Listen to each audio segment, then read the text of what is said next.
Prior to putting this video that I'm about to talk about on the internet, I debated with myself. I want to take you on a journey that I've had to go through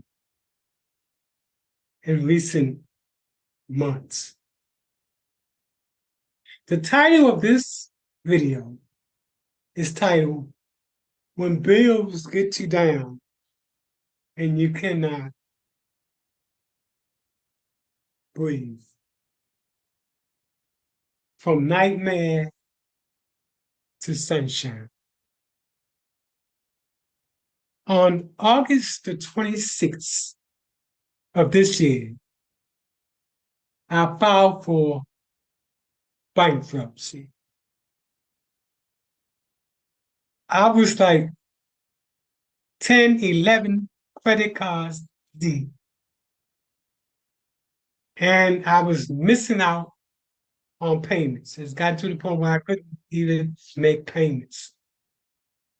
And if you're familiar with credit cards, every time you miss payment, those interest goes up. It was like I felt that I was sinking.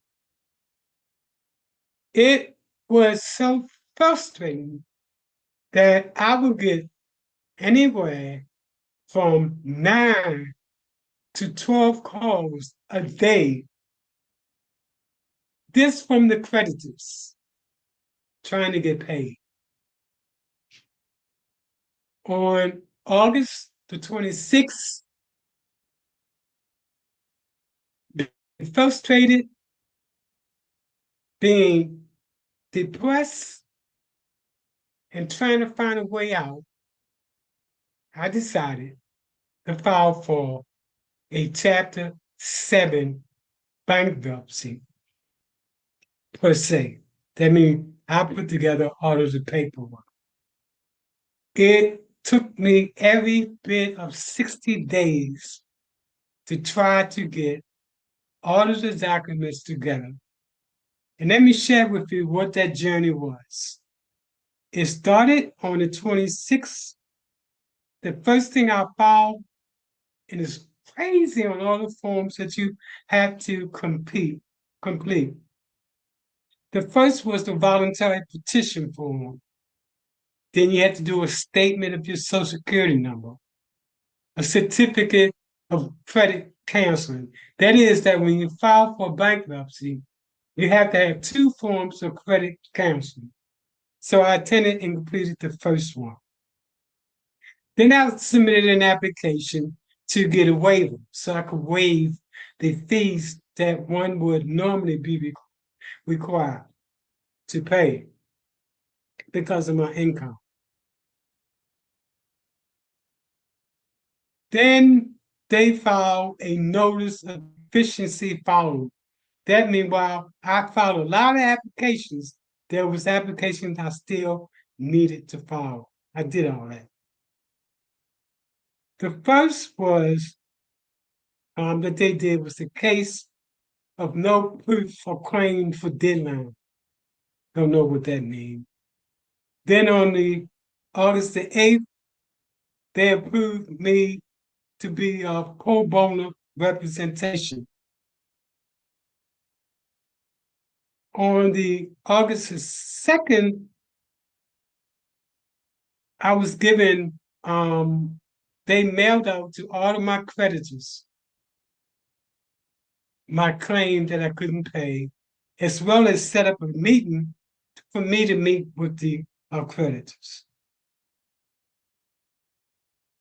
The second document, or the next document, was a notice to creditors and parties that had interest. There was another document that I had to complete.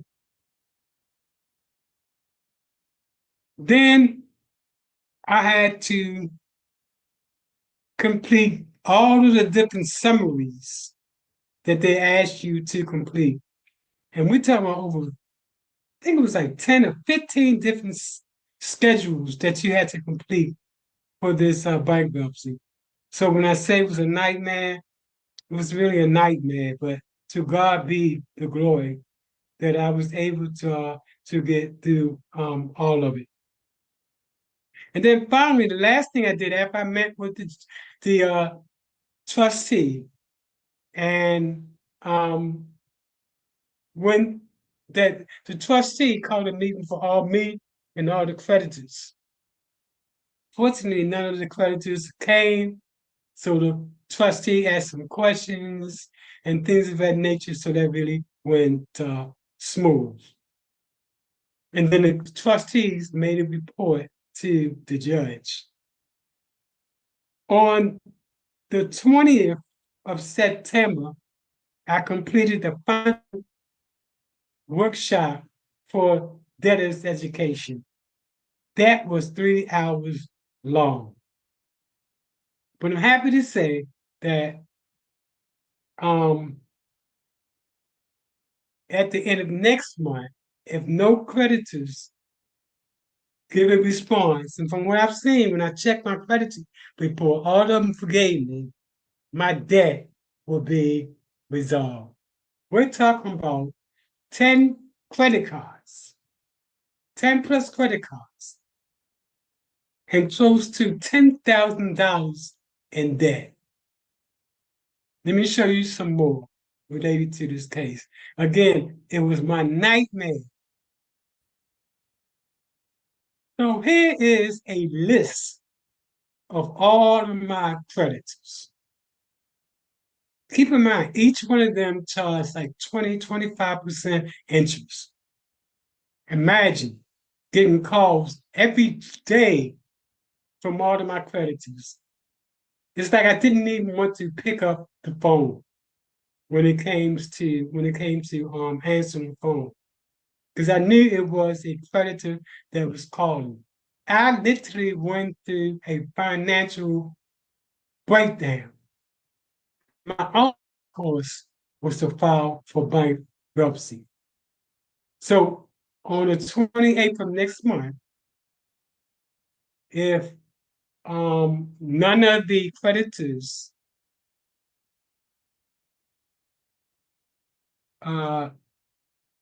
submit a refusal to release me from my credit, I'll be debt free related to them on October the 28th, right, next month. And the crazy thing about it, and it feels so good, folks, to be free of debt, especially when you was looking at paying a lot of money a month just to make the minimum payment on these credit cards plus interest. What is so crazy is that after I submitted this right here and I'm waiting to be relieved, every last one of those credit cards company has submitted to my email uh, uh, requests for me to get another credit card, in which I'm not. When I do go back, I'm gonna get at least maximum 2 credit cards. And then I'm gonna work from where my credit score is now within a year. Then I'm gonna be back to at least a credit score of at least 650 to 700. If you're going through it, folks, if the bills are getting you down, and you're to the point where you're losing your sense of sanity because your creditors are calling and there's no way you can pay them, file for bankruptcy. It used to be a time when you filed for bankruptcy, it was like for the next 7+ years, your opportunity to get credit is zero. That's no longer the case. Now you can file bankruptcy, and within 2 years, you can be back to getting the credit cards. Again, I plan to get 2 credit cards, just 2 credit cards, pay them off, every month, so I can get my score back up to 650 to 700. This goes out to anybody that is struggling with all of those bills and you don't see any light under the tunnel. File for bankruptcy and free yourself. I hope this has been helpful to you. And I know me, I've gotten my sanity back. It was hell